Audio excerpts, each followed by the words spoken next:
Le rapport est rendu public après une enquête menée au Burundi du 5 décembre au 25 janvier 2026, soit 8 semaines. Les enquêtes corroborées par les travailleurs de santé révèlent un tableau apocalyptique, fait savoir ces collectifs. Rien qu'au camp de Bousouma, on enregistre une moyenne de 12 à 18 décès par jour. Le cimetière de Bikinga, qui comptait 349 tombes récentes fin janvier, en compte désormais plus de 500, indique ces rapports. Le collectif de mouvement des jeunes de l'Est du Congo fait savoir qu'une épidémie de choléra a été déclarée dans les camps de Bousouma avec plus de 1200 cas suspects et 47 décès confirmés en l'espace de 2 semaines. Par ailleurs, près de 30% des enfants âgés de 6 à 59 mois souffrent de malnutrition aiguë globale, dont environ 8% des formes sévères, exposant ces enfants à un risque vital immédiat. Ces rapports notent que selon les estimations des agents humanitaires sur terrain, plus de 115 000 nouveaux réfugiés ont franchi la frontière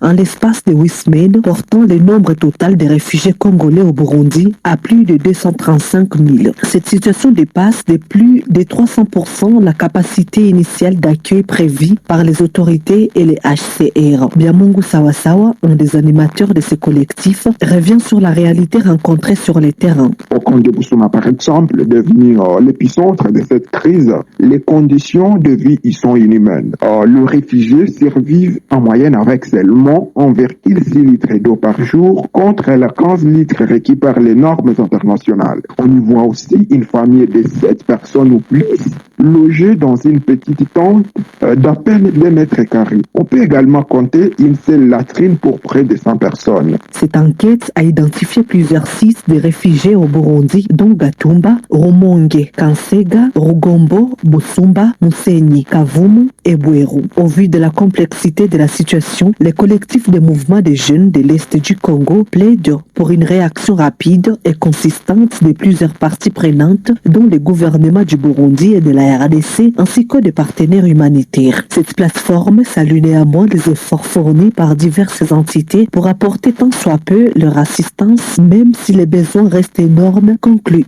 ces rapports.